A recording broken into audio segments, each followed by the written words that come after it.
Morning student, today we will read chapter 4 of civics. इस chapter से आपके civics का एनुअल वर्क शुरू होता है। द चैप्टर नेम इज संघीय कार्यपालिका मीन्स द यूनियन एग्जीक्यूटिव। इस चैप्टर में अपने राष्ट्रपति व उपराष्ट्रपति, प्रधानमंत्री, उनके कार्यकाल, उनकी योग्यता व उनका चुनाव किस प्रकार होता है उनके बारे में बताया गया है।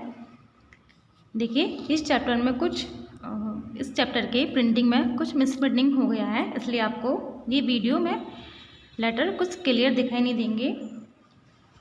द फर्स्ट इज राष्ट्रपति मीन्स द प्रेसिडेंट। राष्ट्रपति का पद देश में सर्वोच्च होता है। वह भारतीय संघ का मुख्य कार्यकारी प्रधान होता है।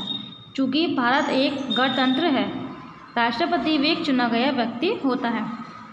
द नेक्स्ट इज योग्यताएं मीन्स क्वालिफिकेशन। राष्ट्रपति पद के लिए निम्न योग्यताएं होनी चाहिए। फर्स्ट इज उसे भारत का नागरिक होना चाहिए। सेकंड, उसकी आयु कम से कम 35 वर्ष की होनी चाहिए। थर्ड इज उसे केंद्रीय राज्य सरकार में किसी लाभ के पद पर आसीन नहीं होना चाहिए। यदि ऐसा है तो चुनाव से पूर्व उसे अपने पद से त्यागपत्र दे देना चाहिए। उसमें लोकसभा का सदस्य होने की योग्यता होनी चाहिए। द नेक्स्ट इज चुनाव मीन्स इलेक्शन। राष्ट्रपति का चुनाव अप्रत्यक्ष रूप से नहीं होता। उसका चुनाव प्रत्यक्ष रूप से एक निर्वाचक मंडल इलेक्शन कॉलेज के द्वारा होता है, जिसमें संसद के दोनों सदनों तथा राज्य की विधानसभा के सदस्य सम्मिलित होते हैं।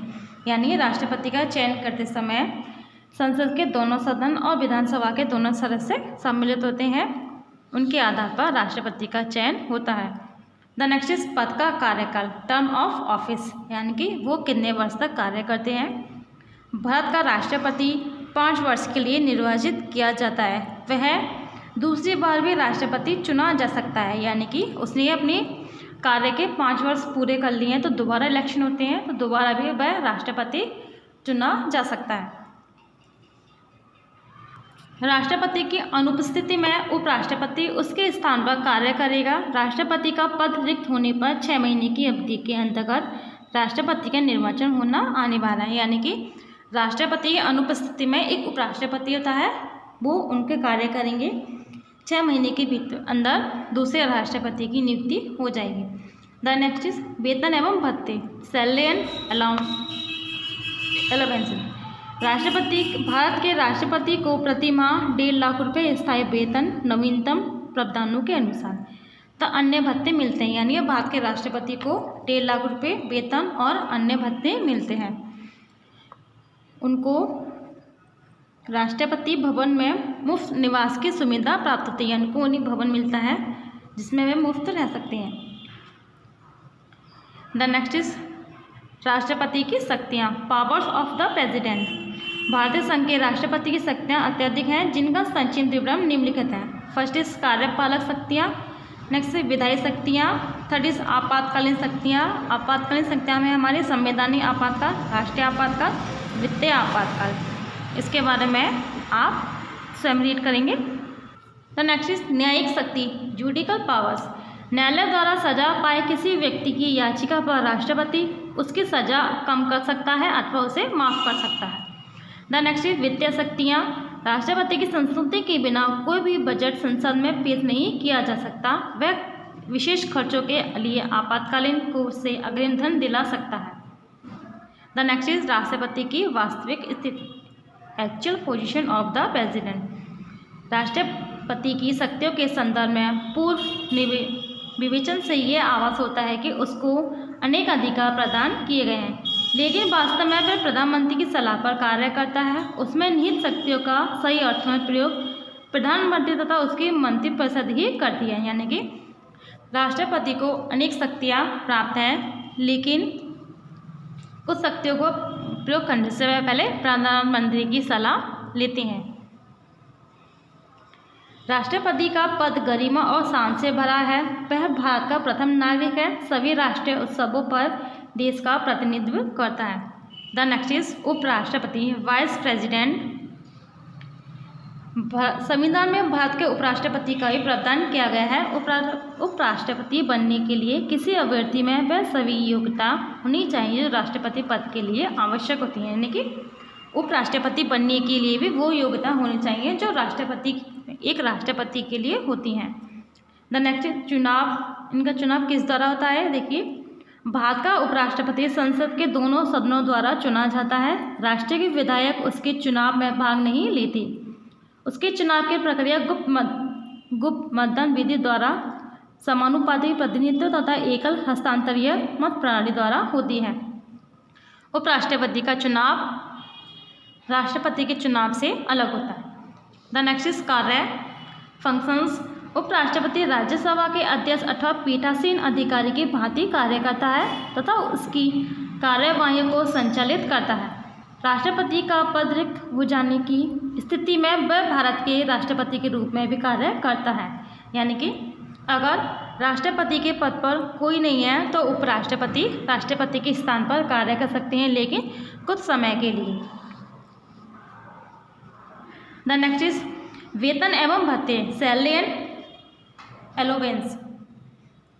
भारत के उपराष्ट्रपति को प्रति माह 1,25,000 रुपये स्थायी वेतन तथा अन्य भत्ते मिलते हैं। उससे मुफ्त निवास की सुविधाएं प्राप्त होती है तक कार्यक्रम होने पर उसे पेंशन मिलती है, यानी कि अगर वह अपने कार्य 5 वर्ष के बाद सेवा से मुक्त होते हैं तो उनको हर महीने पेंशन मिलती है।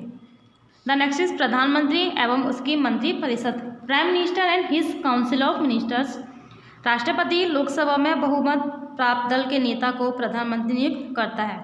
यदि किसी दल को स्पष्ट बहुमत प्राप्त नहीं है तब 2 या अधिक दल मिलकर अपना नेता चुनते हैं। ऐसे सरकार को साझा सरकार कहते हैं, यानी कि अगर दोनों सरकार की वोट कम है वो दोनों आपस में अपने वोट मिलाकर अपना बहुमत बना सकते हैं। इस प्रकार की सरकार को साझा सरकार या गठबंधन कहते हैं। प्रधानमंत्री तथा उसके मंत्रिपरिषद संघीय सरकार का सबसे महत्वपूर्ण अंग है। प्रधानमंत्री सरकार का वास्तविक प्रधान होता है। वह सही मंत्रियों को नियुक्त व पद से हटा भी सकता है। द नेक्स्ट पद का कार्यकाल, टर्म्स ऑफ द पोस्ट। संवैधानिक रूप से प्रधानमंत्री तथा उसकी मंत्रिपरिषद राष्ट्रपति की इच्छा से अपने पद पर बने रहते हैं, किंतु व्यवहार में वे तब तक पदासीन रहते हैं जब तक कि उन्हें निम्न सदन लोकसभा में बहुमत प्राप्त है। द नेक्स्ट इज कार्य। सरकार के प्रधान के तौर पर प्रधानमंत्री देश के सभी आंतरिक एवं वहाँ मामलों का प्रबंध करता है, निम्नलिखित कार्य करता है। वह मंत्रिमंडल तथा मंत्रिपरिषद की बैठकों की अध्यक्षता करता है। वह सही मंत्रियों के कार्यों की देखभाल करता है तथा आवश्यकता पड़ने पर उन्हें सलाह भी देता है। इस प्रकार प्रशासन को सहज बनाने के लिए वह विभिन्न मंत्रियों में तालमेल रखता है। बाकी ये 3rd, 4th, 5th, 6th, 7, 8 ये पॉइंट आप स्वयं रीड करेंगे। द नेक्स्ट इज मंत्रिपरिषद, काउंसिल ऑफ मिनिस्टर्स। मंत्रिपरिषद में 3 स्तर के मंत्री होते हैं, कैबिनेट मंत्री, राज्य मंत्री तथा उप मंत्री। इनमें कैबिनेट स्तर के मंत्री उच्चतम स्तर पर होते हैं तथा उन्हें वित्त, रक्षा, गृह, उद्योग, रेलवे आदि महत्वपूर्ण विभाग दिए जाते हैं। यानी कि जो कैबिनेट मंत्री होते हैं उसमें रक्षा, गृह, उद्योग, जो रेलवे के मंत्री आते हैं उनको कैबिनेट मंत्री कहते हैं। राज्य स्तर के मंत्री को भी किसी विभाग का स्वतंत्र प्रभाव दिया जाता है। उप मंत्री कैबिनेट मंत्री तथा राज्य मंत्री की सहायता करते हैं, यानी कि जो उप मंत्री होते हैं वो दोनों विभाग के मंत्रियों की सहायता करते हैं। द नेक्स्ट इज सामूहिक दायित्व का सिद्धांत, principle of the collective responsibility. मंत्रिपरिषद एक टीम की भांति प्रधानमंत्री के नेतृत्व में कार्य करती है। यह सामुदायिक दायित्व के सिद्धांत पर कार्य करती है। इसका अर्थ यह है कि प्रत्येक मंत्री प्रधानमंत्री द्वारा लिए गए किसी भी निर्णय के लिए उत्तरदायी होता है। मंत्रिपरिषद सरकार के सभी कार्यों के लिए संसद के प्रति उत्तरदायी होती है। यदि प्रधानमंत्री के विरुद्ध अविश्वास प्रस्ताव पारित होता है तो यह समस्त मंत्रिपरिषद के विरुद्ध होता है। इसी प्रकार यदि किसी मंत्री द्वारा प्रस्तुत बिल लोकसभा द्वारा अस्वीकृत हो जाता है तो इसे संपूर्ण मंत्रिपरिषद के विरुद्ध अविश्वास का मत माना जाता है और संपूर्ण मंत्रिपरिषद को त्यागपत्र देना पड़ता है। मंत्रियों के विचार की भिन्नता हो सकती है किंतु वे ऐसे खुले तौर पर प्रकट नहीं कर सकते। उन सभी से परस्पर सहपूर्ण कार्य करने की आशा की जाती है। वे एक साथ तैरते या डूबते हैं। इसी तथ्य को सामूहिक दायित्व का सिद्धांत कहा जाता है। Chapter is finish. I hope you all are understand this chapter and thank you.